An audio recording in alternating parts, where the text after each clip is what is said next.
Good evening, everyone, and welcome to this session, seventh consecutive session of NASNI, uh, on a series on astronomy lectures. Um, NASNI is a group of, I must say, the lovers of astronomy from all over India. We have joined and became part of this organization, and through which we have um, regular talks from different fields of astronomy and have interaction sessions with the resource person. As of now, this has been really a wonderful journey for all of us, learning so many new things in the field of astronomy and astrophysics, and also is guiding students to take their career in this direction. So today's session we have with us Dr. Gourav Banerjee, who is Postdoc Fellow at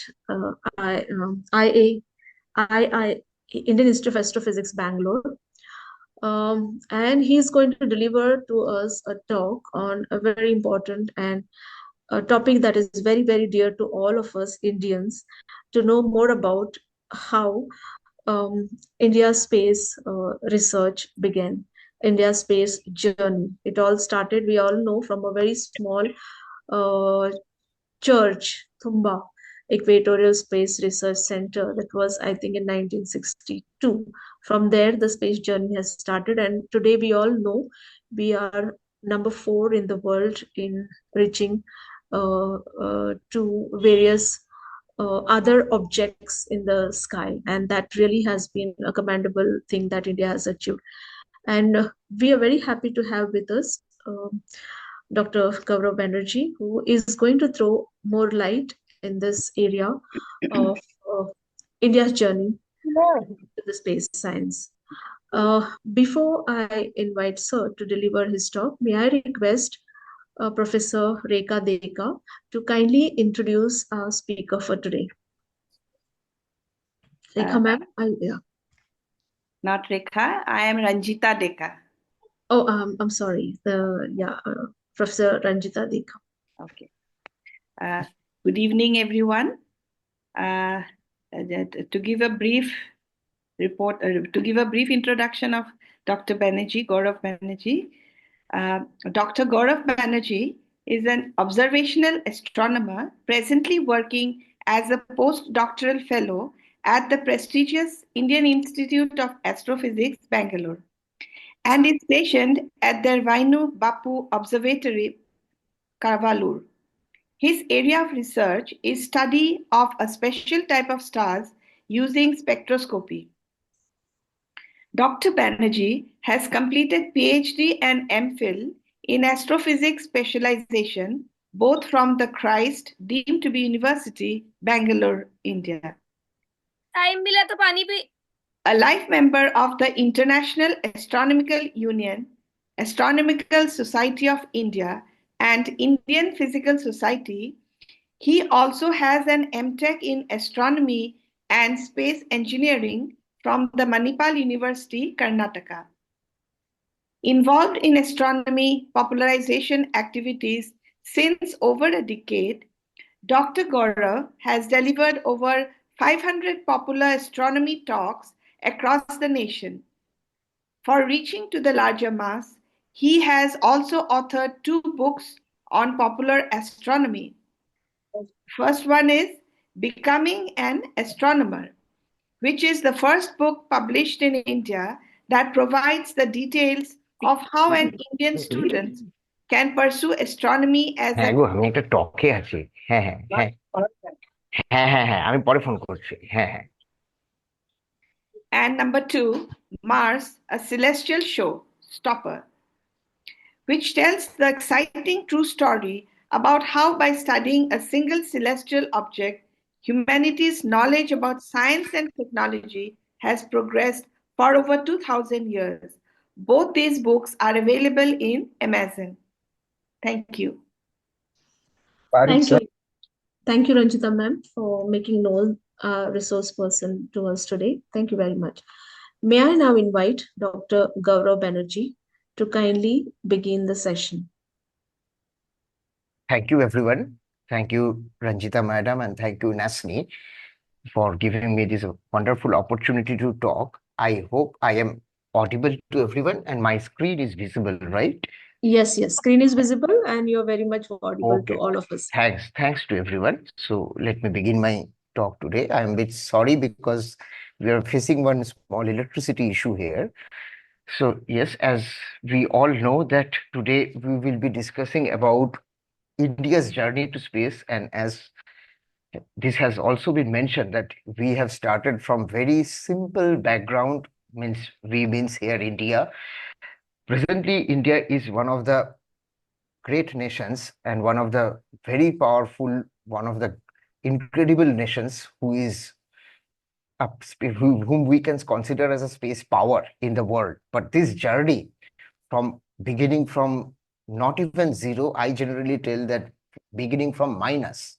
So beginning from minus to becoming a space power in the world is a wonderful, exciting story, and it is a true story.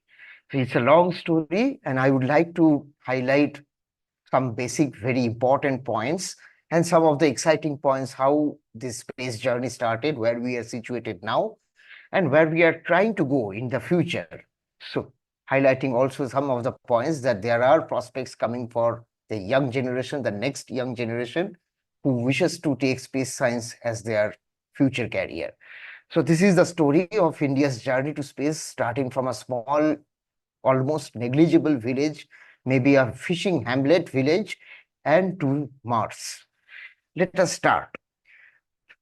First of all, let us go back to that historical point, or from primitive days, maybe the days when history was not even written, maybe the days where people used to see the sky like this. We were not aware about anything which is happening in the sky, but still, most probably, yes, that people used to look at the sky during those ancient, very ancient days also. The question might be asked is why people used to look at the sky when this subject of astronomy or space science, or basically to know the sky, when this subject or when this curiosity emerged. I believe, or we believe, that this journey that the people were looking at the sky, the night sky, took place very, very early, most probably from the time of the awakening of human being, from the time when Homo sapiens started roaming the earth, looking at the sky also began. And that is because of a very particular characteristics of human beings specifically. Human beings are very special. We know, away apart from every other animals, human beings have one particular characteristics which is not present in any case in any other animal, and that is known as the natural curiosity.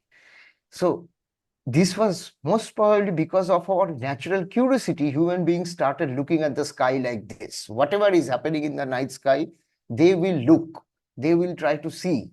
But during this phase of time, during the primitive days, there was nothing. There was no science, there was no technology. Even there, we used to believe everything what is happening in our surroundings is happening due to some supernatural power or due to the effect of some supernatural effects.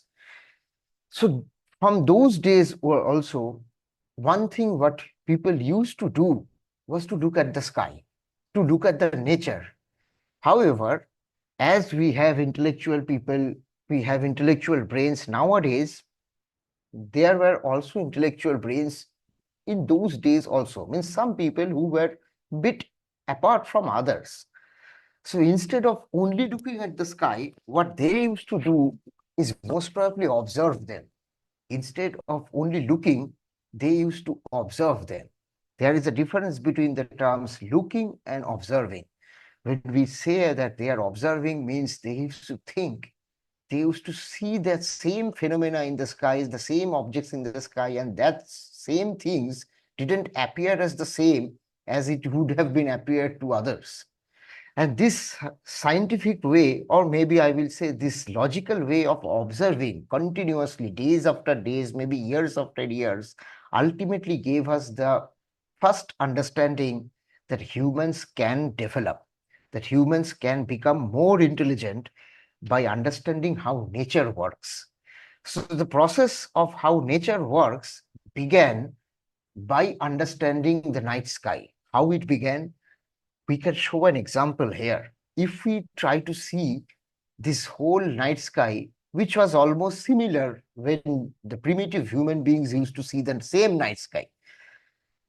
So if some intellectual people, some people who used to observe this night sky day after days, years after years, they got this idea that there are some bright objects here compared to the fainter ones.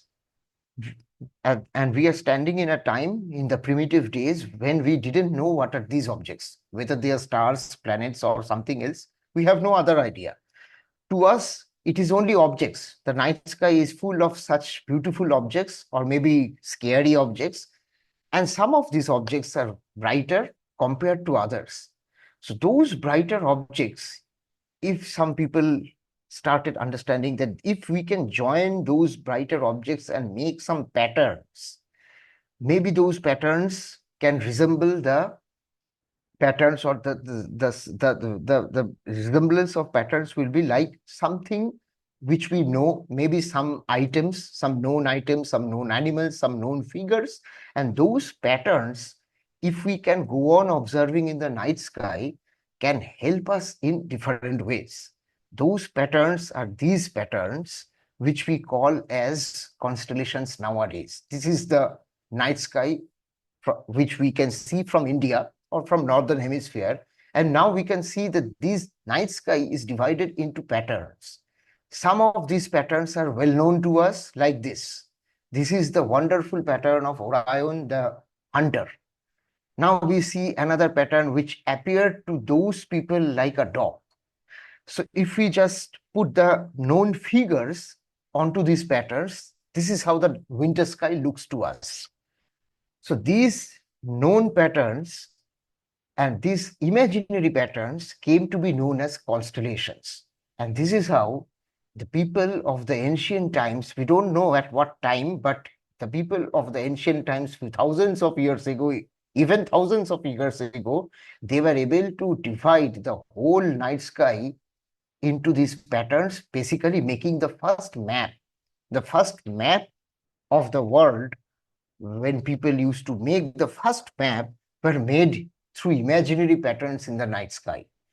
And by understanding when these patterns or constellations will appear in the night sky, it was of immense help, particularly for agriculture, for navigation, ultimately to understand how time passes and to develop calendars. So our very beginning of civilization started and progressed with the help of astronomy. And everybody of us, whether knowingly or unknowingly, owe a lot to this subject of astronomy. Yes, it is definitely the oldest, most probably after medicine or along with medicine, it is the oldest science subject. It might be also the oldest subject.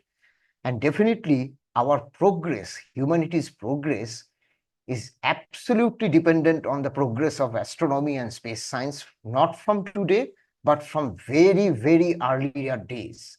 Today, wherever we are situated, the humanity, we owe a lot to astronomy and space science.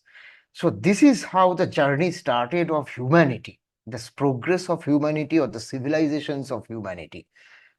Definitely not, most probably not a single civilization, the primitive civilizations, have not seen the sky. It is unbelievable.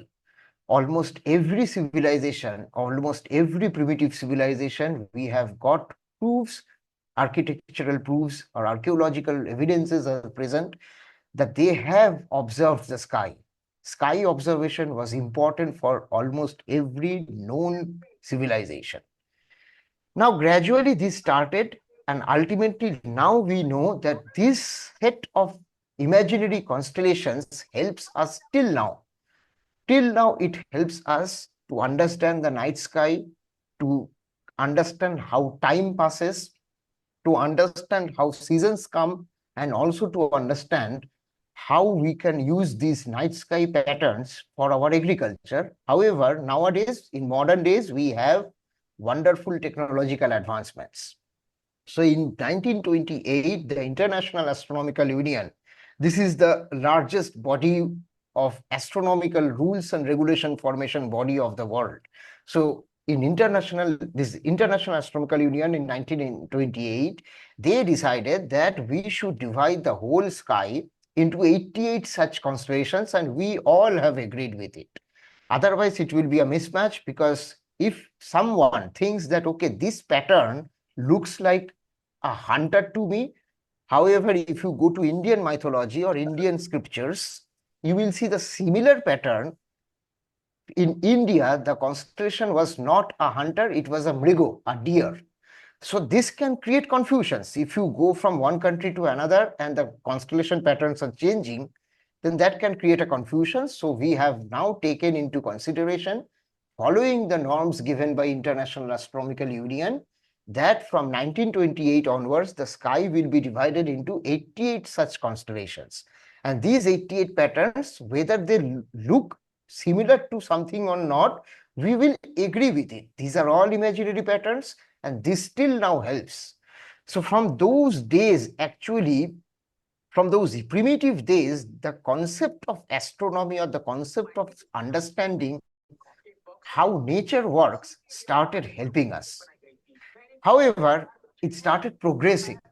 If we come back, if we come to very modern days, like thousands of years ago, even before the starting of the Christianity era, so, okay, I will just request maybe somebody whose audio is on, you can please shut off your audio. Otherwise, it can create disturbance to others also. So, yes, whenever we were progressing, when we come to this era, even this era doesn't come to that place where we are standing now. So I am coming to the era where Christianity has not also started, means the common era. Jesus Christ was not born. Even during those days, people were able to make some instruments, some very simple instruments through which the, the term science was not there at that time. But if we can say that logical understanding of through instrumentation, through some process of experimentation, the logical way of understanding how nature works, if that is known as science, then their science 1500 years ago, before the birth of Christ, or 1000 years ago before the birth of Christ, there were people, there were philosophers in Greece, in Alexandria, Egypt, who were trying to understand how nature works without taking into consideration any supernatural entity. So they used to make some instruments, and this development of very early type of instruments began thousands of years ago only. And some of them were very precise scientific instruments. This is the instrument which I am showing, known as astrolabe, or the present name of this instrument is sextant. This is still now used. This was an astrolabe. This is a very old astrolabe which we got from, basically it was ultimately found from areas nearby Greece. It was used by those primitive or those ancient people thousands of years ago for measuring the altitude of a star. Basically, I mean to say, if you can measure the altitude of the pole star from any place, that will ultimately give you the latitude of your place. It's from where you are measuring. So this sextant or this astrolabe is one of the oldest used astronomical instrument. Most probably one of the first astronomical instruments discovered. Likewise, astronomy was progressing like this. It was a slow progress. And you will see, if anyone who wants to go through the history of science, it will be amazing to see that from the day onwards when astronomy became more and more progressive, from the day onwards when space science started progressing well, humanity's progress also increased. These are basically parallel. So before the invention, or before getting the best weapon to study the sky, which is telescope, astronomy was progressing slowly with such instruments, development of such instruments, which we call as masonry instruments. means instruments made up of huge rocks, observatories made by huge rocks, and instruments, simple instruments like this. Even we know a wonderful instrument which came from those days is the sundial. Means we can tell the time using sun when there was no other clock or anything else. So like this is astronomy was progressing, and it was not only the case of Greece or all those places. In our India also, gradually, even after the discovery of telescopes, astronomy or space science was progressing in a slow pace. So in what was happening in India when these developments of Greek philosophy or trying to understand the nature by understanding of logical concepts, how nature works. These were all going on in Greece, Europe, or basically Latin America, this Latin portion. Then in Egypt, primitive Egypt, what was going on in India? Well, in India also, if we go to ancient India, we will see that practice of astronomy, the term astronomy was not there, but practice of astronomy was there. But that astronomy was a bit different from today. That astronomy we can call as something known as Siddhantic astronomy, which means that there were scholarly people like them, like Brahmagupta, Lagad, Varahamihir, Bhaskara, Lalla. There were ample amount of scholarly people during ancient period. Even after 1000 AD also there were people who were practicing this subject for the purpose of understanding how we can go through a wonderful life, a comfortable life.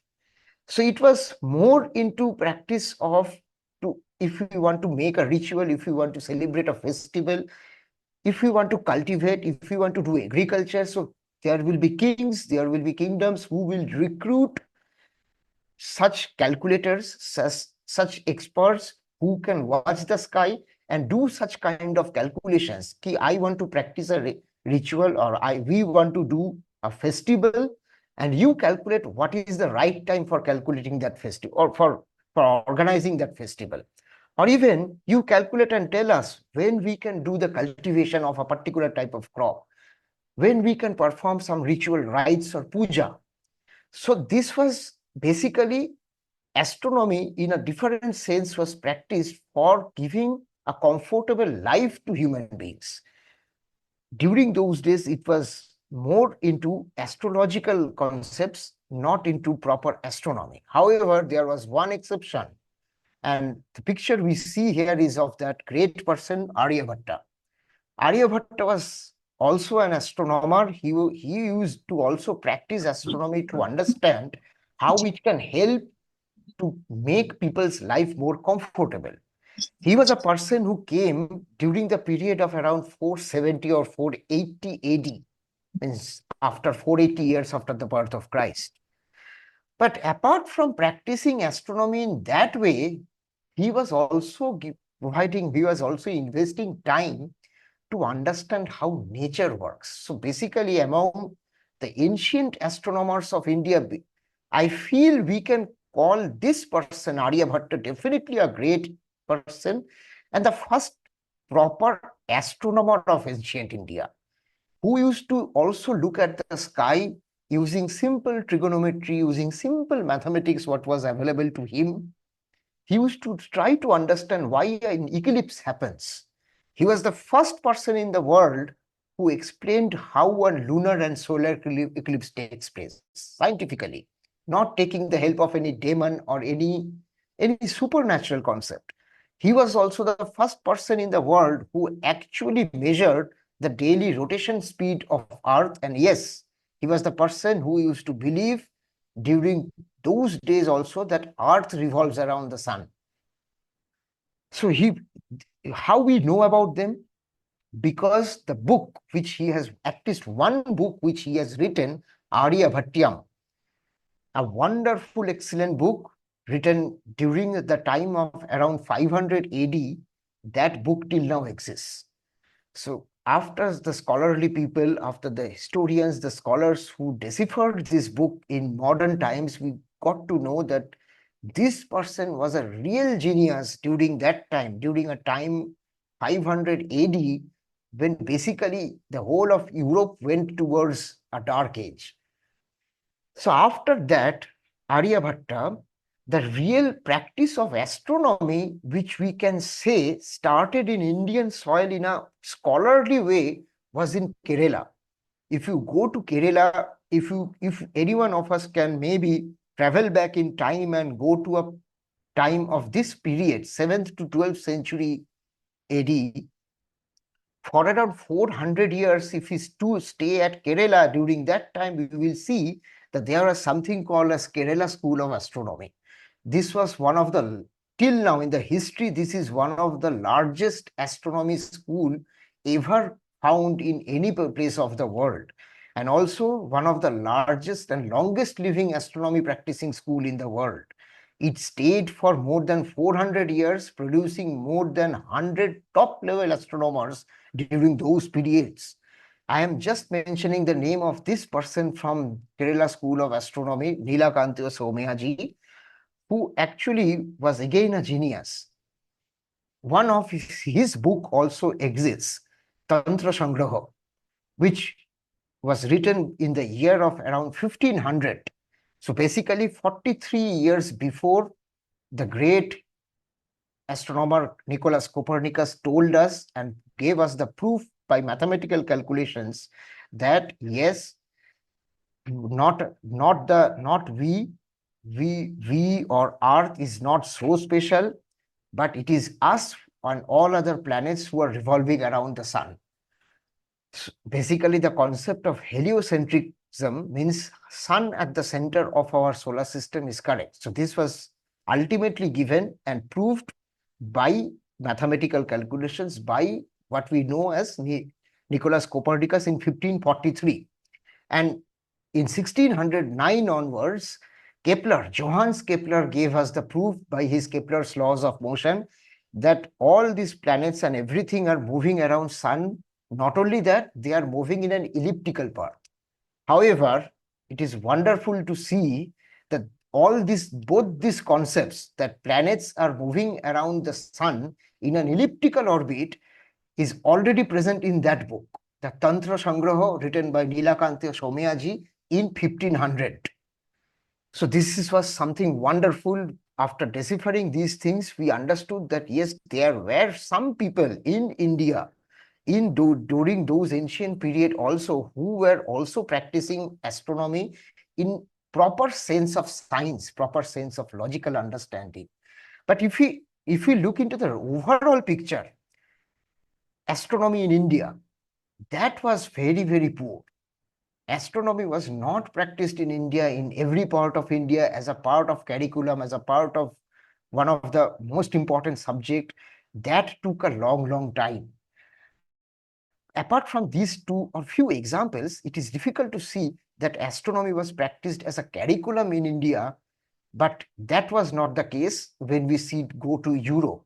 After 1500, after 1600, we see that whole lot of wonderful scientists, scholars in different universities, different places of Europe, astronomy practice and proper science practice started. However, we were not in that stage that time. Even much after the discovery of telescope, you come to our city known as Jaipur. If we till now go to Jaipur, we will see this huge structure, a structure which is basically known as Samrat Jantra. It stands tall. It is the world's largest sundial made of rock. It was made in 1734 AD by a king, Sawai Jai Singh II. It is 90 feet long, and till now it can give you the time during day with a precision of 2 seconds. I will urge that everyone who likes astronomy, please visit this place, Jantar Mantar of Jaipur, which is basically one of the most precisely maintained those masonry ancient astronomical observatories, one of the best ancient astronomical observatories in the world, and it is maintained in Jaipur. It was developed, it was made by the King Sawai Jai Singh II.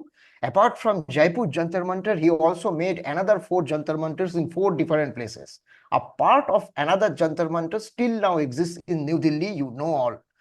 New Delhi also has Jantar Mantar, but there are 3 particular instruments in New Delhi which also work still now. They are also well maintained, but if you go to this place, Jantar Mantar of Jaipur, you will see 12 types of astronomical instruments. These are all astronomical instruments which are very precise, and till now they are working.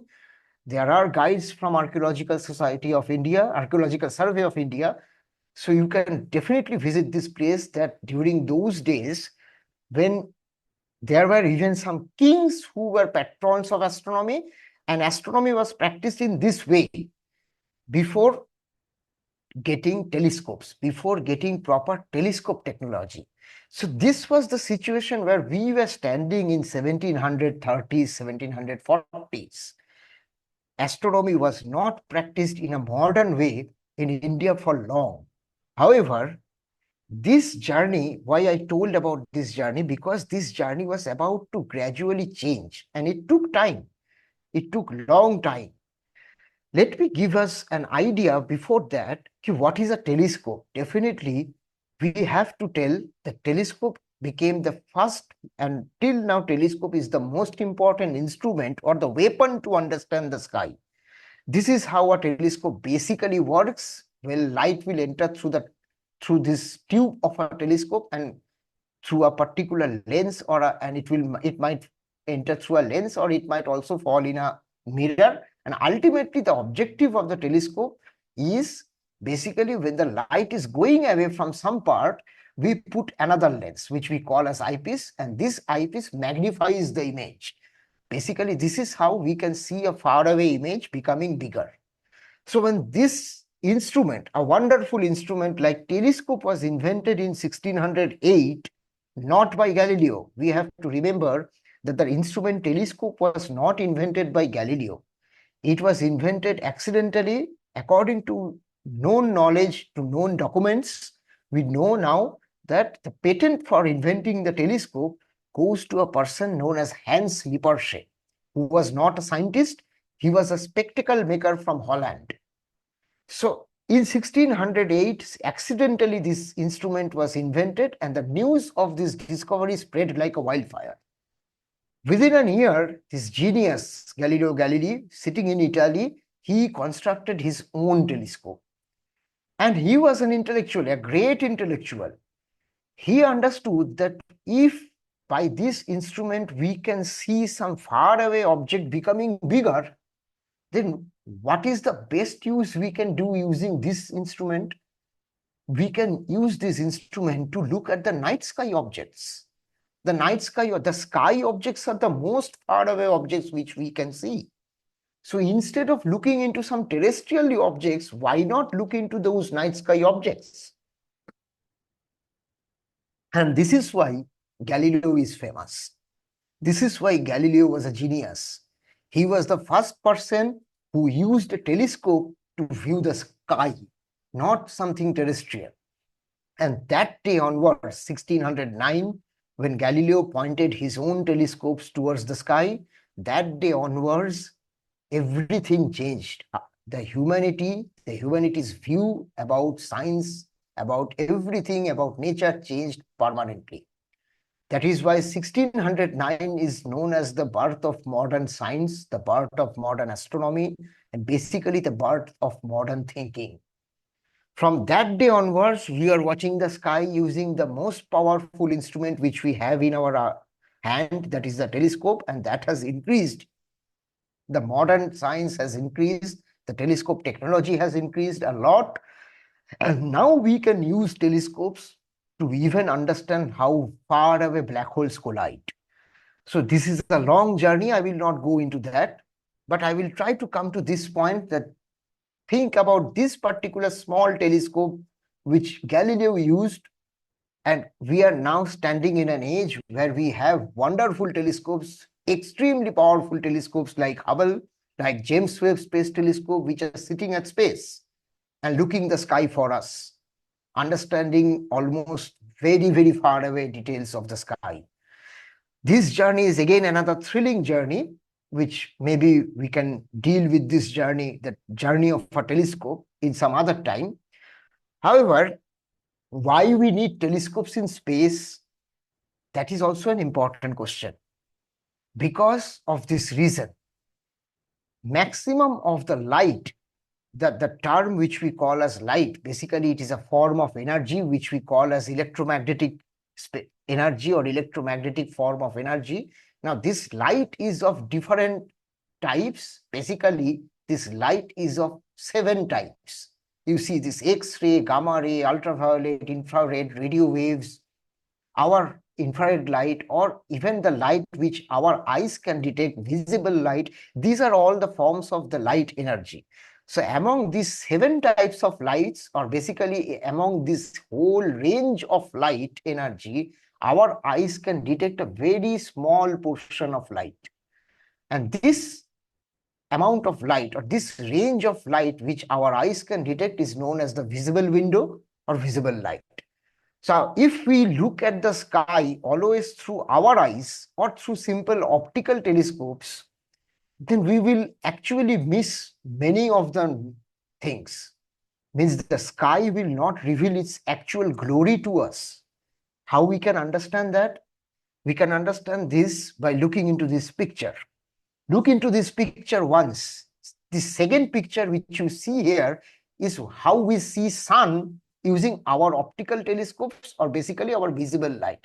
So if you look at sun with even naked eyes, I will suggest, I will request, don't do that. That is very dangerous.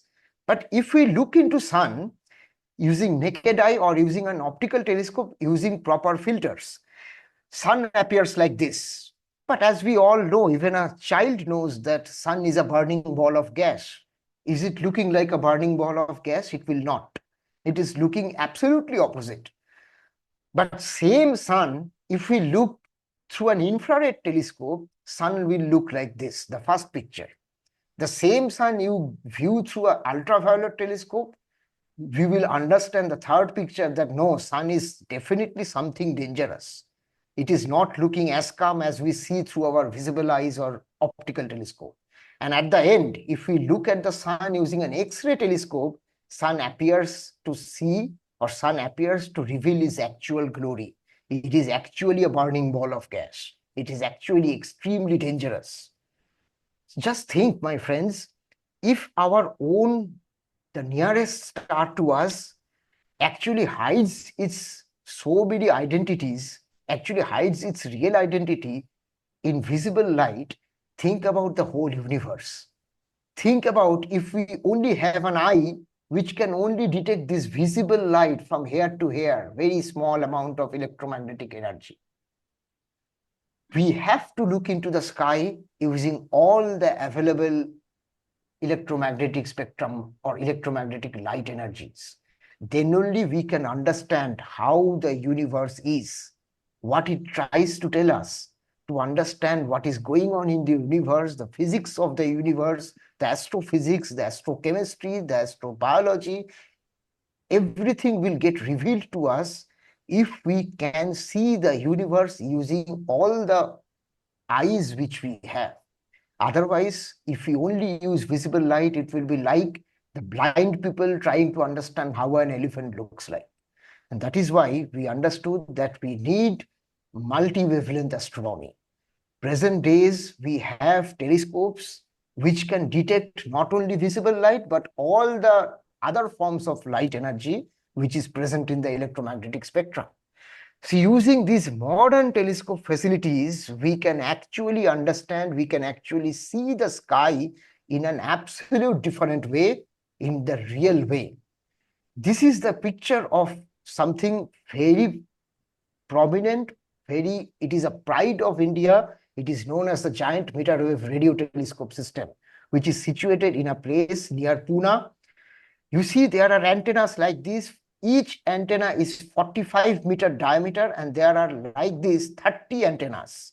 You see, it is spread over an area of 25 square kilometer. And these all together form one extremely wonderful, powerful radio telescope system.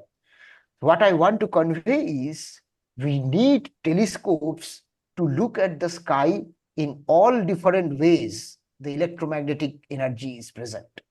And the telescope which we generally see, or we generally use for basically sky watching purpose or amateur astronomy purpose, they are all optical telescopes. We have to understand telescopes are not always of that same type. These are also telescopes, but they look different because their purpose is different. So this giant meter wave GMRT, what we call very fascinatingly, is a pride of India. It is the world's most powerful radio telescope system in meter wavelengths.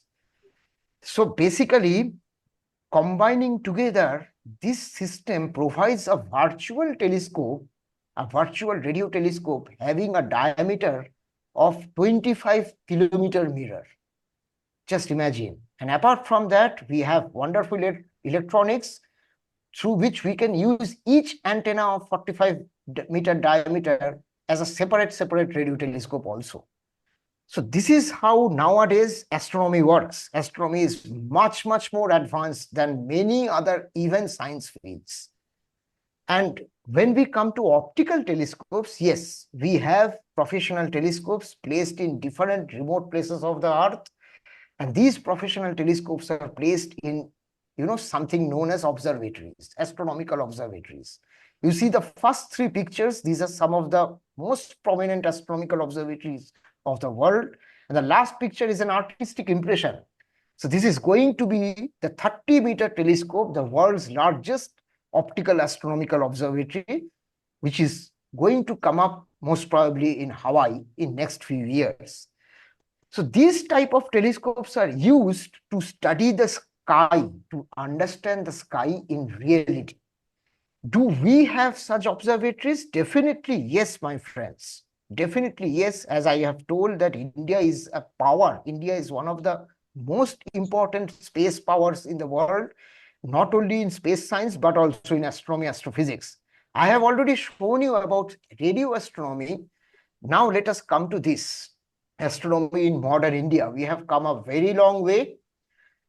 There are certain number of very top level major research institutes which provide astronomy and astrophysics as a course curriculum, but in higher level. Means if you come for integrated MTech PhD or for PhD, you can come and join these very premier institutes. In India, we have different such institutes.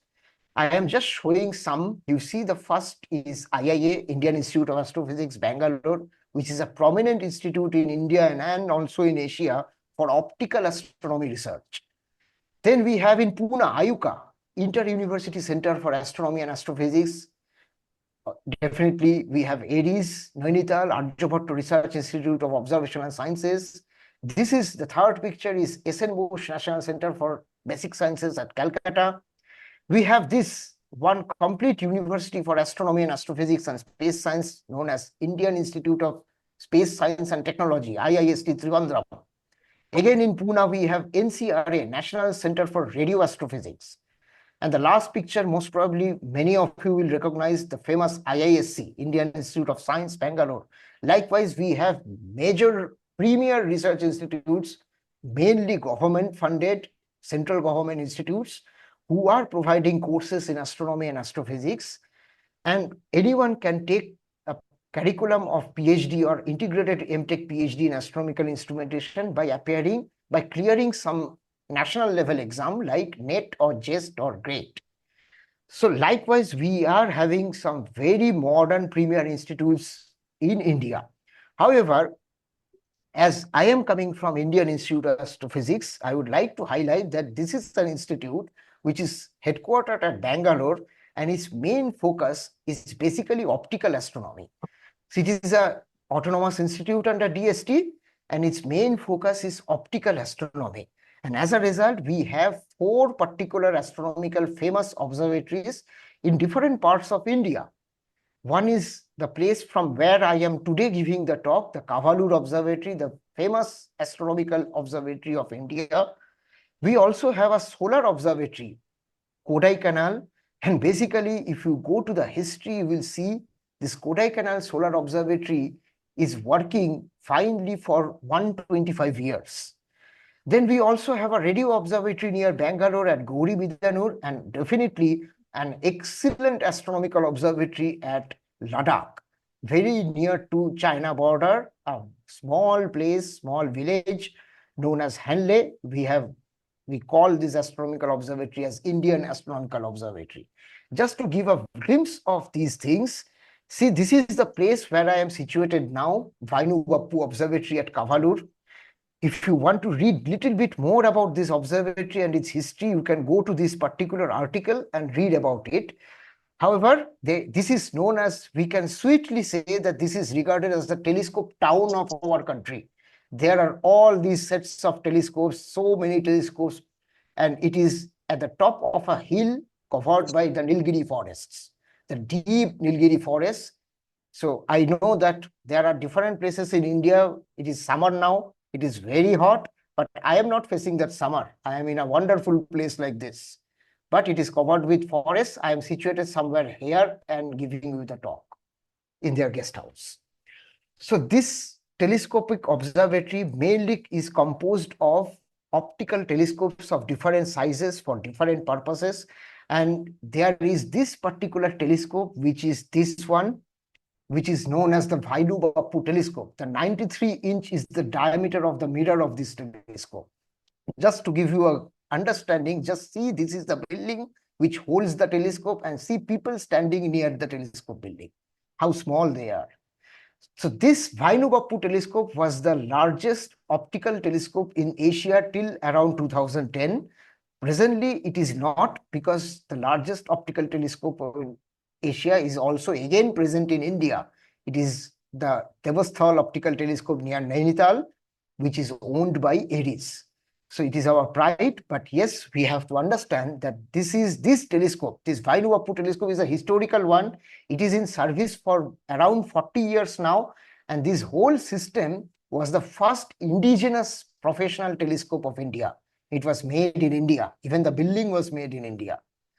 So likewise, we have telescope facilities here. We also have this historical 40-inch telescope. If you go to this first picture, you will see this is the building. This building consists of 40-inch telescope, which is the 1-meter diameter telescope. And this is in service from 1972, more than 50 years. It is one of the most historical professional telescopes which India has. This is the telescope through which the rings of Uranus were confirmed. This is the telescope through which atmosphere for a satellite in a solar system was first discovered. So this telescope discovered atmosphere in Ganymede. Ganymede is the largest satellite of Jupiter. Like this, it has so many important discoveries. So like this, when you see these telescopes and people standing near it explaining how the telescope works, you can get a scale impression that how big these systems are. These are huge systems. Even only the mirror of this 40-inch telescope is 500 kg, the 40-inch mirror.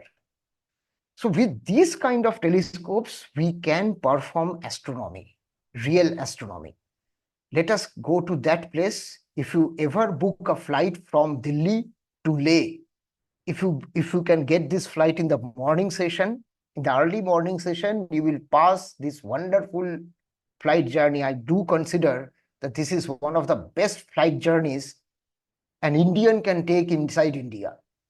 You will have to cross this wonderful Himalayan peaks, the Dharmashala range, and passing near to the Karakoram, you will ultimately land to this place known as Leh. This is the Leh airport, and from this Leh airport in Ladakh, if you start traveling very near to the China border, around 250 kilometers away from Leh, you will gradually come to these places, which is a cold desert, which is very high in altitude, no oxygen almost, very dangerous, very treacherous, but the place is extremely beautiful, absolutely stunning beauty. And as you move on, you will ultimately reach this place, the wonderful Indian Astronomical Observatory, Hanle. And this is regarded as one of the great places for astronomical research, for getting the wonderful night sky. It is one of the finest night sky in the earth. In land, you will observe from this place. So basically, to protect this Indian Astronomical Observatory and nearby areas from light pollution, that is why, taking initiative, IIA and the government of India has declared this area an area of around 25 square kilometer near to Hanle as the first dark sky reserve of India. In 2022 onwards, this place is now protected. You cannot go there and just suddenly light a torch. You will be penalized. It is under law. So this place, we believe we will be able to protect, and it will remain as one of the most wonderful places in the earth for observing the night sky and do optical astronomy research. I was giving these glimpses to give you an idea that presently in Indian astronomy is standing in such a forefront of research. We have optical telescopes, we have space telescopes, we have so much of other telescope facilities, research institutes, wonderful researchers working in different aspects, both sitting in India and collaborating with our own sitting outside India also. However, we also have our own multi-wavelength space observatory, the first astronomical observatory for India, AstroSat, which is also working in the sky. So basically, this was launched in 2015 and till now it is working. Gradually, we understand that some of the components of this AstroSat is gradually switching off because we expected that this satellite will work for 5 years, but amazingly, it is working for more than 10 years now. So now the time has come. We have to go beyond. We have to go into the next level. And to go to the next level, we have to understand that not only to look into how nature works, not only to better understand how sky works, we also have to understand why we need space science. Why we need space science for the benefit of humanity. Is space science necessary for every person? Yes, it is. Is astronomy necessary for a farmer also? For every common man? Yes, it is. I am just highlighting why we need space science here in very short way. Now, the next 15 minutes, I will give you a glimpse that after understanding we need space science, the prominent people of Indian astronomy and space science, how they decided to go forward. Yes, we need space science, and presently, sitting today, not a single person in India and the world can say that we are not using the benefit coming from astronomy knowledge or space science. Either knowingly or unknowingly, every human being presently present in the earth are using the benefits of space science and astronomy somehow or yes. That is also another long story. I can recommend a good book for that at the end of this talk. Now let us come, after we started understanding, after our independence in 1947, India was in a very difficult situation. We also didn't have proper food to buy. We also didn't have proper rice so that we can give all the Indians 4-day meal.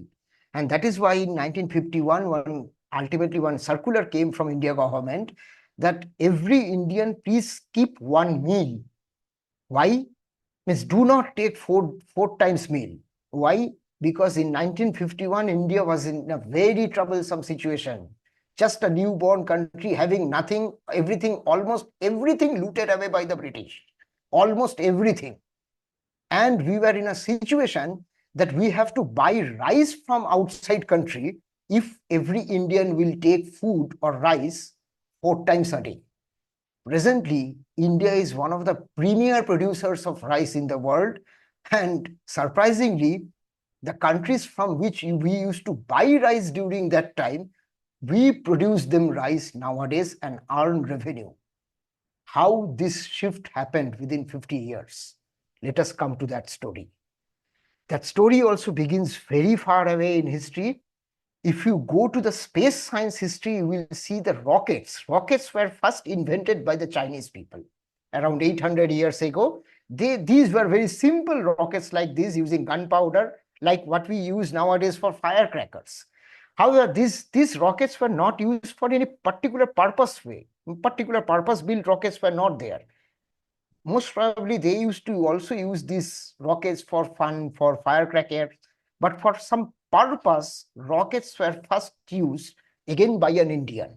And this is a proved fact that in the wars against the British in 1792 and 1799, Tipu Sultan and his guardian Hyder Ali. They were the first people in the history of the world who used rockets for war purpose, basically for a purpose. So rockets were definitely first used as a weapon to fight against the British. And these rockets were also very primitive. So some of these rockets are till now kept. If you go to Srirangapatnam, you can see these rockets. Srirangapatnam was the place in Karnataka from where Tipu Sultan came. So wonderful museums are there, and all this history is preserved. You can also go to NASA and you will see that Tipu Sultan's Tipu Sultan's face is preserved in one of the buildings of NASA in Kennedy Space Center. So because we know that Tipu Sultan was the person taking the help of his guardian Hyder Ali, they were the first people in the history of the world who used rockets for a purpose. Now, these rockets and today's rockets are very different.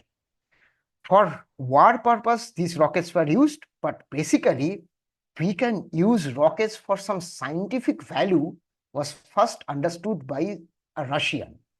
Konstantin Tsiolkovsky was the person who is regarded as the father of space travel. He was the person who basically derived the mathematical principles of rocketry.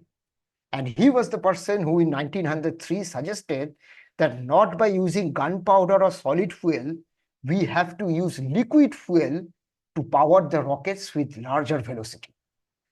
Now, it was he who proposed these things, who derived the mathematical principles, but who used it? We have to go to 1926, 16th March, and today is 16th April, right? So basically, this 16 is very important in the history of rocketry, the date 16. So American physicist Robert Goddard, in 16th March 1926, he was the first person who made a liquid fuel rocket and flew it. This was his rocket, very primitive days.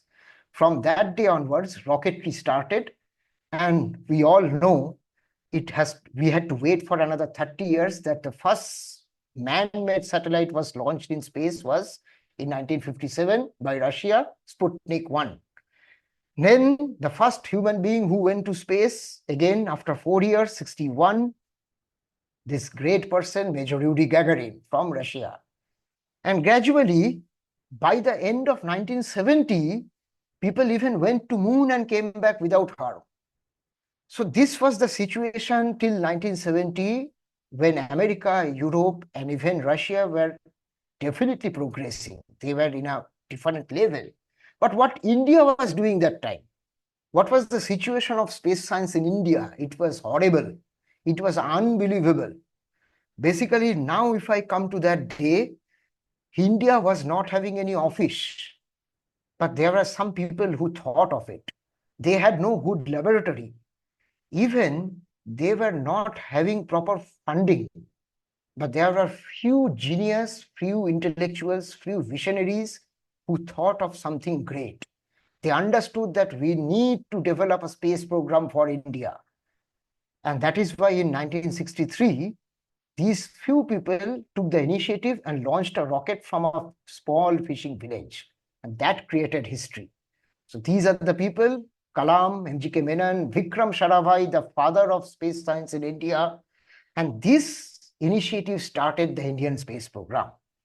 Presently, as I am telling, that India is one of the major space powers, one of the leaders in space research. This change from starting from no office, no funding, no laboratory, nothing, to becoming a space power within 40 years, no other country has been able to do this. So if I give a very brief idea that this is how the birth of ISRO took place in 1962, before that only, some of the great visionaries of India like Jawaharlal Nehru, Meghnad Saha, Homi Bhabha, Vikram Sarabhai, all these people were there who understood that if a country wants to progress in every aspect, one thing we have to focus, that is space science. We have to have our own space program. With any country which does not have a super powerful space program and development in astronomy and basic science cannot progress. So in 1962, this committee was formed, This was known as Indian National Committee for Space Research, and the Department of Atomic Energy, NASA, signed an agreement with us. So they told that, okay, we will help you. We will send our rockets to you, India. These sounding rockets, you can help in launching these sounding rockets from India. So basically, for that purpose, this Thumba Equatorial Rocket Launching Station was set up in a small village in Thumba, which is in Kerala, very near to the magnetic equator, or basically magnetic pole or magnetic equator, I will say. So the 21st November 1963 was the date when the first sounding rocket, an Apache Nike rocket, which was given to us by US, it was launched from that village. And as I have told already, that started the journey of Indian space science. However, Indian people, those great visionaries, they understood that if we only go on taking rockets from other countries and launch them, that will not help us to develop. Our country has to develop. So within 4 years, they didn't, at that time also, they didn't have proper office, no proper funding, nothing. Within 4 years, in 1967, those people were able to make their own sounding rocket. The first India-made sounding rocket was Rohini 75, which was launched successfully. Now, ultimately, in 1969, 15th August, the so-called ISRO, Indian Space Research Organization, was born. Let me now just to come to these some fascinating pictures, the real pictures. You see, this was the village, Thumba, a village which was occupied, which is still now occupied by fishermen, very near to the sea, the Arabian Sea. It is in Kerala. And from this place, this is the picture of that first rocket, which was launched in 1963. As you all can see, if you think bit deeply, you will be wondered that, okay, rocket was launched from here in 1963, but there is no office, there is no funding. Where the rocket was made? Where was the office? Can you see one church here? This is basically the famous Saint Mary Magdalene's church. So this church became, a church room actually became the first office of ISRO. So people, these Vikram Sarabhai, they went to the church bishop, spoke to them, spoke to bishop, and bishop held a meeting with the villagers, and the villagers along with bishop agreed that these fellows, these some fellows who are bit maybe mad, trying to do something, making rockets, but they are trying to do something very good for our nation, for our future generation. So they agreed that, okay, ultimately, we will give our church room as a makeshift office. And this is how ISRO started. That's why I told that we started our journey, the space journey of India started not from zero, but from minus. From minus. So a church room became the first office of ISRO, and presently this church, we can call it as Mecca of rocket science in India. This is the Indian National Space Museum. If anyone visits Trivandrum, please, it is very near to Trivandrum, Thumba. Please visit this wonderful space museum of ISRO, the birthplace of ISRO. So this is how ISRO started. Now the question is, okay, we received a makeshift office, but to make a rocket, how the rocket parts will be transported? Because this was a very primitive, very small fishing village. No proper road, no proper communication, no proper transport. So scientists took over it. They told, okay, whatever is there, we will do it. You see, rocket parts were carried like this by bicycles, by bullock carts, even by hand. And who were these people? They were not simple people. You see this right-hand person, he was Vikram Sarabhai himself. And this person, the young person, was young Dr. APJ Abdul Kalam. So this is how the rocket parts were transported. Just to give you a glimpse, yes, this is the picture of that makeshift office where Kalam, then Vikram Sarabhai, other prominent people of rocket science in India, they are discussing about making rockets. And if suppose we will, or somehow we could have traveled to those days in Thumba, we will see these type of unimaginable realities becoming real. The big scientists, big topmost scientists of the India, some of them whom we know, they were involved in traveling or taking or carrying rocket parts like this through bullock carts, even a complete satellite. A complete satellite, even in 1981, the Apple satellite was transported to the launching station by bullock carts or by bicycles, even by hand.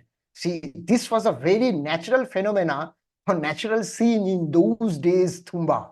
A flock of bullock carts traveling and carrying rocket parts so that some people will make rockets and help our India to grow.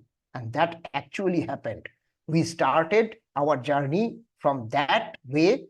And even in early 1980s, bullock carts were used to travel to transport our rocket parts to the launching station. So like this, we started progressing, and India was able to make its own satellite, first satellite in 1975. And definitely the name of the satellite was given in honor of this great ancient Indian astronomer, Aryabhata. Now, from those days, I will not go to those long stories, how we have developed, where we are situated now. Let us come to that. The first satellite launch vehicle was this satellite launch vehicle SLV system of India. And the project director of this satellite launch vehicle was Abdul Kalam himself. So this was the first satellite launch vehicle designed by India, indigenously by India. From that time onwards, we have moved on, and presently we have GSLV, geosynchronous satellite launch vehicles. Means we can put our own satellite or any satellite at an orbit, at a geosynchronous orbit, 35,786 feet above the Earth's surface, which is a very extremely difficult task. So we have PSLVs, we have GSLV, Polar Satellite Launch Vehicle, Geosynchronous Satellite Launch Vehicle.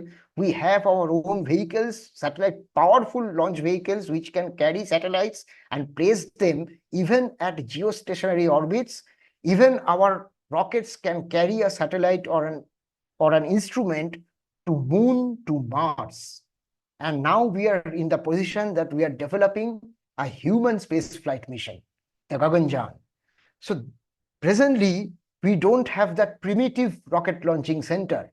We have very highly modernized, super powerful rocket launching centers. The most important rocket launching center is presently present at this place, Satish Dhawan Space Center at Sriharikota in Andhra Pradesh, from where all the important rocket launches happen, even the Mangalyaan, the Chandrayaan, all these things, AstroSat. So what we have, what type of satellites we have now, just think about that image of Aryabhatta. Aryabhatta was a small satellite, just to understand that whether we can do ourselves. And from that time onwards, now we have come to this INSAT. INSAT is Indian National Communication Satellite System. It is the most powerful satellite system and the largest domestic communication satellite system in the whole Asia Pacific region. It has a series of more than 30 satellites completely made by India. And today, sitting at a remote dense forest in Nilgiris, I can talk to all of you because we have our own INSAT series. So these are some of the features. I will just go through it. So this is an example that we have these things now. We have our own satellite system. We have our own communication satellite system. Apart from that, we have our own Cartosat system for mapping the groundwater, for mapping our own soil. We have our own satellites for meteorological studies. We have our own satellite systems for education, for distributing education in remote places, for communication, for definitely surveillance, for spying, for everything, for defense, for protecting our country, and for remote sensing, for mapping, for forecasting the weather. Every type of satellite we have developed today, and we have them. This is a map which shows what is the structure of India's groundwater, which has been mapped by Cartosat system made by India. So this is a journey which I have just Very within 5 minutes, I have come from that day to this day, from minus to this day. If you want to read about it, you will be thrilled. It is very difficult to understand that from those, even in 1980s, we were using bullock carts to transport our satellite. And now we can measure the groundwater of India through our own satellite. Within these 40 years, how we transformed, this is a long story, excellent story. I am just giving you the glorious aspects of it. So we also have this, as I was telling, disaster management, weather forecasting, remote sensing satellites. And definitely this RISAT-2 satellite is also more important. Another important work which it does is the monitoring of the line of control. So basically it is a satellite which which always is monitoring this line of control so that our India can remain safe. So defense satellites, we also have these things, just to give a glimpse. Now, ISRO started from this small place somewhere here, without having any office, any funding, any laboratory, anything. And presently, where is ISRO? Definitely, its headquarters is Bengaluru, but ISRO is spread all over the country. These are the ISRO centers presently. Even we have ISRO center at Port Blair, Andaman. So this is how the development, this is how the difference has taken place within 40 years. No other country has been able to achieve such a wonderful development in space science, starting from a day when we had to tell our own people that please don't eat a meal. Within 50 years, this type of development has happened in our country. For further reading, as I was telling, if any one of you want to know this story, this whole journey, what I have told today within maybe little more than 1 hour, even encompassing astronomy, history of astronomy. But if you want to know in detail the India space journey, then you have to read this second book, From Fishing Hamlet to Red Planet. This is a wonderful book of almost 1,000 pages, written by all the great astronomers, space scientists who were involved in this particular mission to develop India's space science. So if you read it, the whole detailed journey is already captured here. You will be thrilled. This will be one of the greatest adventure stories you will read. And if anyone wants to ask, okay, whether this type of astronomical endeavors or space science, sending a satellite to moon or Mars, whether they are helping any normal person, a farmer. So now you have to read, I will suggest read this book, Touching Lives by S.K. Das. He was an engineer at ISRO who has written a wonderful book that how ISRO's efforts of making and sending satellites and rockets have helped each and every human being of India, each and every human being, regardless of their work, job, age, religion, caste, and state. Every human being of India is taking the help of ISRO, getting the help, benefit what ISRO is doing. How? It is difficult to understand, but for that, I will suggest please read this book. Both are available in Amazon. You can have a search and definitely go through it. However, yes, we are progressing. We are looking into the future. This is a picture from 2008 when Chandrayaan-1, India's first mission to moon, was launched. It was a success. We were able to demonstrate that, yes, we can send a rocket, we can take a spacecraft to moon. We can break the barriers of Earth's atmosphere and go outside using our own technology. And using this one particular instrument, which was on that particular Chandrayaan-1, which actually impacted moon, the scientists were able to discover that means water molecules are present in moon. Next, India started looking further, and yes, 2013-14, 2014 was the time when Mangalyaan ultimately successfully entered Mars orbit. We have come again to a long way. We know that we tried with our Chandrayaan-2, but that was somewhere India was not able to achieve the success. However, we didn't stop. India, ISRO scientists didn't stop. Chandrayaan-3 again was a success story. And now let us come to this fact. Maybe for 5 minutes, as I was telling, you can definitely read books. but I feel that I should also highlight why we are doing these things, why we should study astronomy, what we are gaining just by sending a spacecraft to moon and maybe Mangal and sending man to space and returning back, what we are gaining with it. We should study astronomy because this is the most important way by which we can understand how nature works. And even more important, if we want to know our own about ourselves, our home, our origin, our existence, then what we can do, we have to study space. We have to study astronomy. And the most important fact is, to make our own lives more comfortable, astronomy is extremely important to study. If obviously space is the laboratory, then most extreme laboratory which we can get is from space, not from Earth.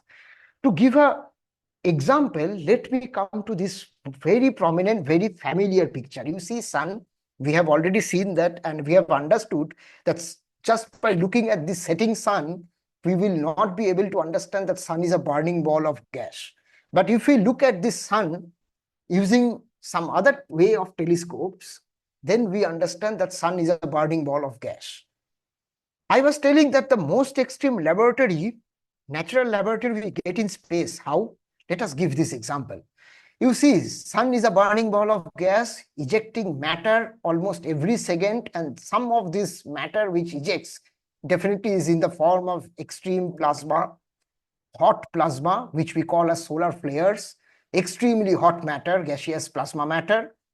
So if we can picture, if we can take an image of this solar flare, and if we make it bigger, this is how the solar flare looks like. One ejection of one solar flare consisting of huge amount of extremely hot plasma gas.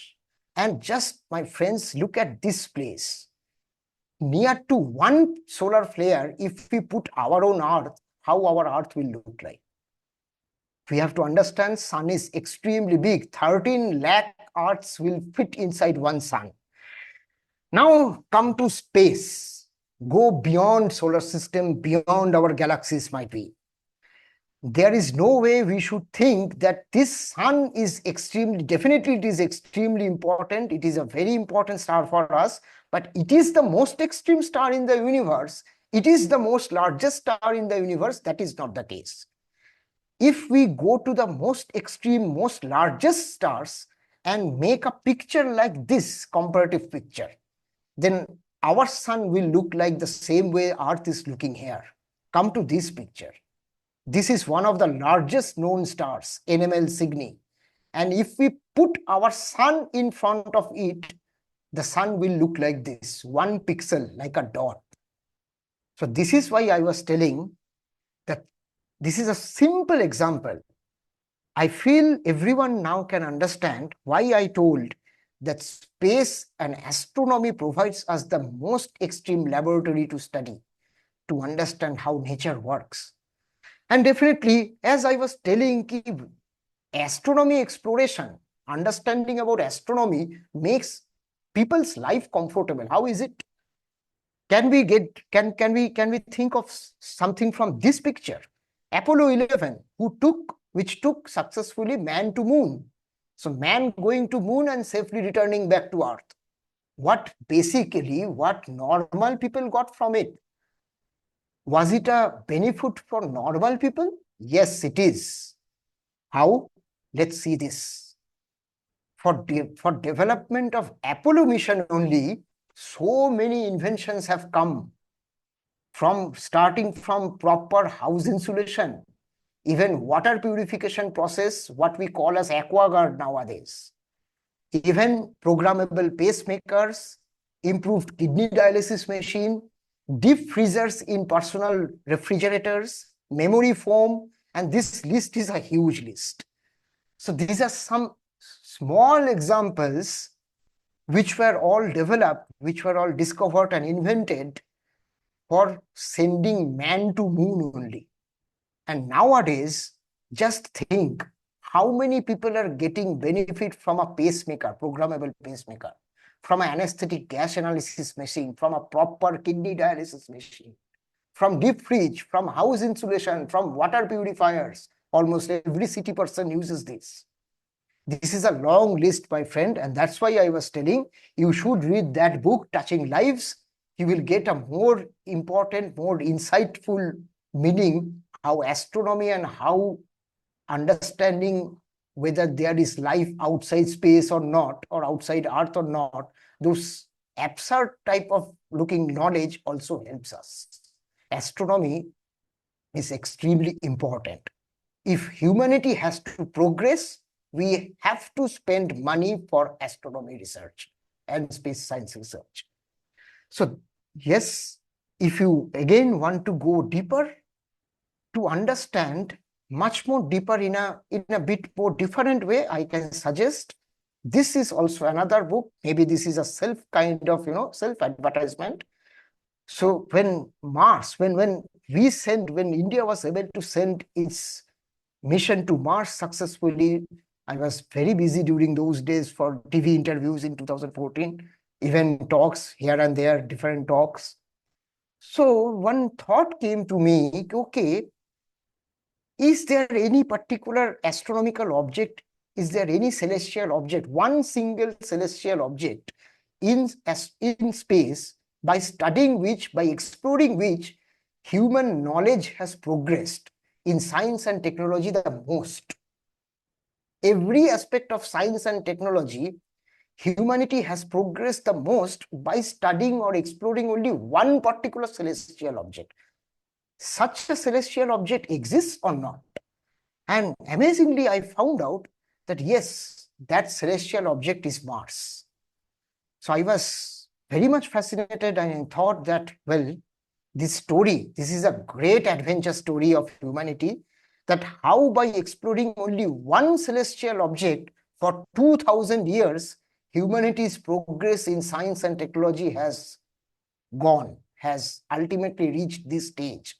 This story is written in this particular book in a popular way.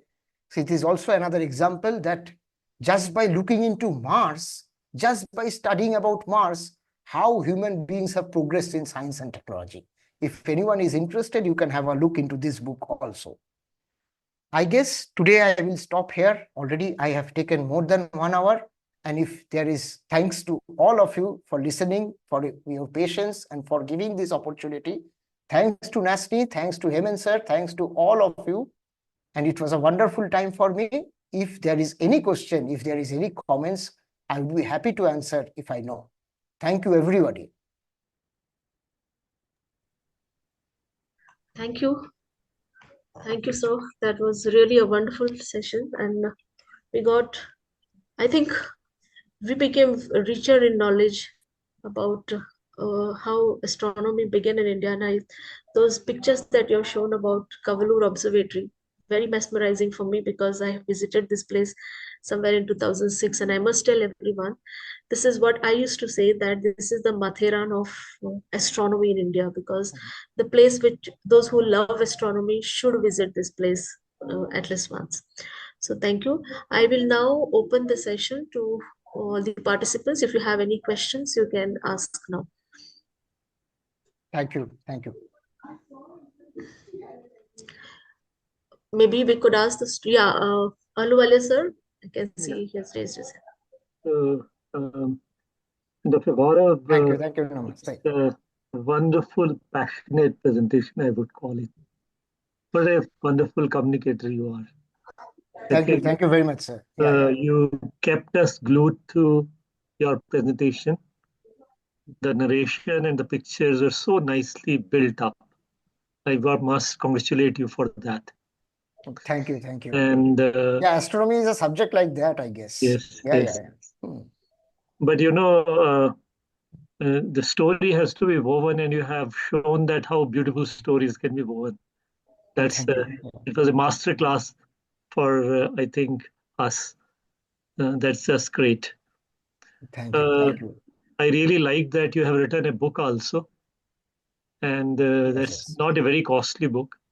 I would call it and it is hardcover. Yes. And still it is so cheap, I would call it. That is means when I have written both the books, I have this thing in mind. Means I have this deal with our publishers. Okay. Means Some of extra low-cost books, IAPT. Yes, yes, yes. right? That what we do in that is we encourage publishers to give us books at a discounted That is amount. wonderful. And then we have, an audience of about 10,000 members, That is wonderful. right? Yes, yes. So we can always request them that, come on, this is a book. We can even write a small review of your book, Yeah, yeah, in definitely. our IAPT bulletin. Definitely. Yes, yes, yes. And Definitely. even if you feel Please. like writing, I would invite you that you write it. And I don't know whether you are a member of Indian Institute of Physics teachers or not. I would like to become a member. Yes. IAPT. So Yes, you yes, can yes, yes. become that Yeah, also. yeah, yeah, yeah, yeah. And I would love to become that. Yeah, yeah. yes, Because many and of my colleagues, many of my friends, all are IAPT members. I yes, didn't get that opportunity till now, but I would definitely like to become that now. and Yes, yes, that yes. will give you an opportunity. Our Yeah, website is a very dynamic website. yes, yes. Oh, You yes, can yes. post things there. Okay, And okay. the Yes, small yes. thing is this, that we have to just uh, have a look at what you have posted, then give it permission to become Yes, live, sure, sure, sure, sure. right? So that is of one thing which I wanted to uh, talk about. And I think this platform which we have created in IAPT, NASNI, which we are calling as, Yes, yes. uh, actually NASNI is a Hindi word which stands for small but constructive. This is the meaning of it. And it also stands for National Astronomy Network of India, under IAPT banner. This is the meaning of this NASNI itself. Sure, And sure. we have, for the last 4 months, I would say, wonderful time, with the help of experts like you who are engaging with our audience. We already had a visit in the last presentation to Ladakh. Okay. Yes, yes, yes, yes. Wonderful press, right? Yeah, yeah, yeah. Excellent press. Yes, yes. And Definitely. and now you have really excited us about Kodaikanal.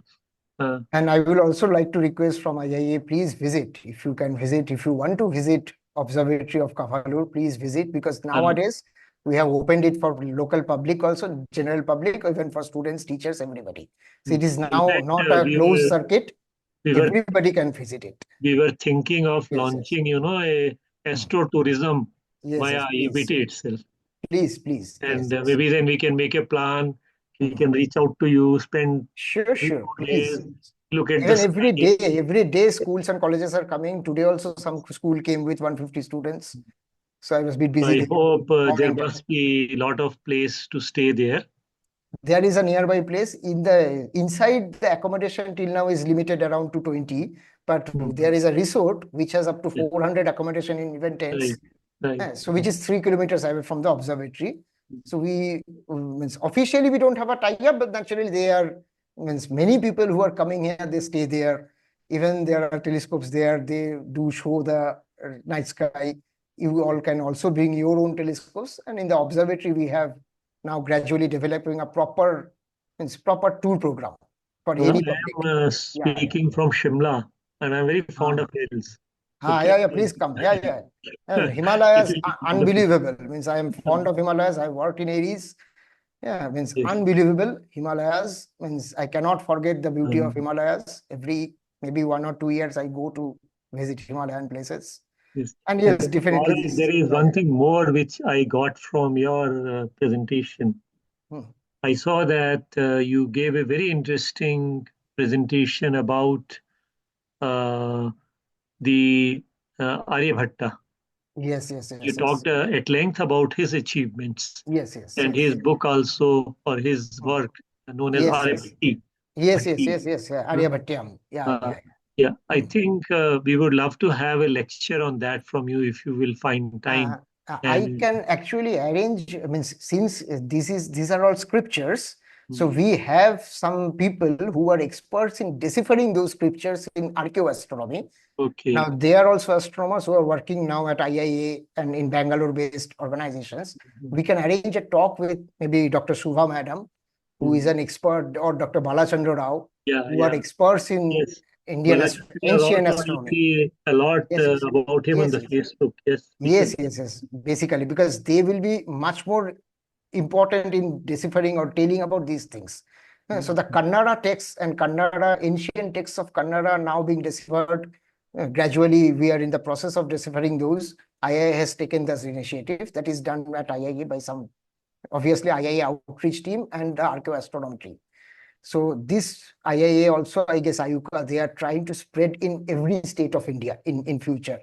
And definitely they will require help. They will require help like these big organizations like IAPT and OE. So we are in process of gradually thinking to explain this. And anyone who wishes to, definitely, which is, means you do not have to talk to me about this. Anyone who wishes to give a review, bad or good, about any of my book, please, you are welcome. Yes, Please, yes, yes, yes. yes. I'll buy your book Yeah, and yeah, I'll try to yeah, write yeah. a review for that. Sure, I'll sure, do sure. it personally myself. I guess in the website of IAPT, there is this way by which I can, means there is a form, right? Means Yeah, I you can can become go a member. online and you can become a Yes, member. yes. It's very Okay, easy. okay. Become Okay, a okay. late member one time only. Sure, sure, sure. I Right. think Yeah, yeah, yeah, yeah, sure, we sure. have platforms where we Sure. can, even in our NASNI, we are thinking we Yeah, yeah. should bring out a newsletter. Ha, ha. Yes, We yes. require people who can contribute to that meaningfully. So there are people whom I can also contact Yes, who can yes, also yes. become a part of NASNI gradually. Maybe Who can not in talk a about, yeah, printed yeah, format, but in yeah, yeah. a format which is so Hmm. that it can reach out to the people very, very easily. Ha. Yes, yes, yes. So thank you once again very much on behalf of IAPT. We have a very Thank young, you. uh, student sitting with us here. Shravani is here. Yes, She yes. had raised her hand. Shravani, you Yes, can yes, yes. ask your question. Switch on your mic. Hmm. Sir, as you Hmm. explained that how the sun looks different from different telescopes. So, Yes. how the suns look really? Really, it looks like yeah, I was just typing about your question only. Nice question, Savani. So, as I have shown that picture, right, that very simple, faint, eh, calm and quiet sun, just like you when you see a setting sun or when you see a morning rising sun. Hey, it looks very calm and quiet. It looks, sometimes whitish, sometimes yellowish, according to the means how the light is coming. Then in the setting and rising time, it looks orangish due to the scattering of light. So it looks normal, very simple. It will not give you the impression that it is so active. So many things are going on in the solar photosphere. Means matter is ejecting, so boiling things is happening, convection. These are boiling gas is something doing something. These things you will not be able to see with our own eyes. This will not be captured with our own eyes. Just you see the picture of a sun as you see tomorrow when you see the setting sun or rising sun. uh, how you look at it, how it appears to you. This is how sun looks like normally. Normally means in optical telescopes or in optical means when we see it. But when we see the same sun using different telescopes, then the view changes, as I was Okay. explaining, as I was showing. Yes. Okay. Thank you. Yeah. Yeah. So, any other questions from the audience, especially students?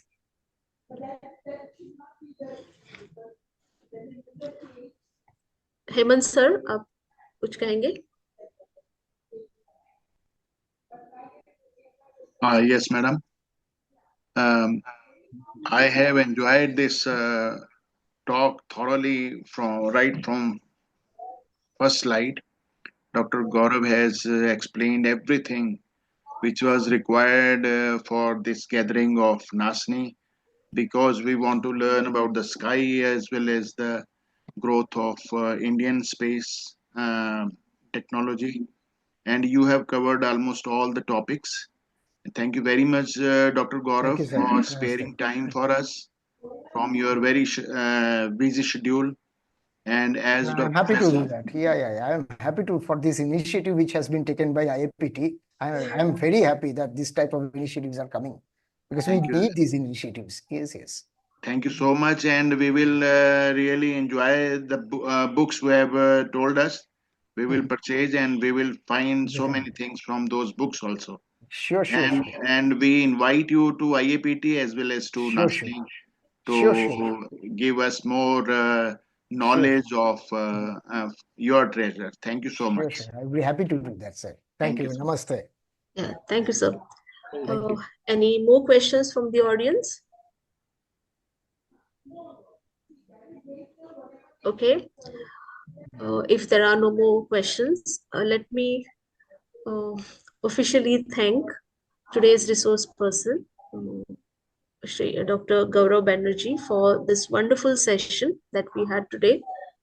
Um, and also, I would like to thank Hemant Kumar sir. This is, I think, continuously we are having seventh session in the series, and we haven't, I think, lost any Wednesday, and any Wednesday talks about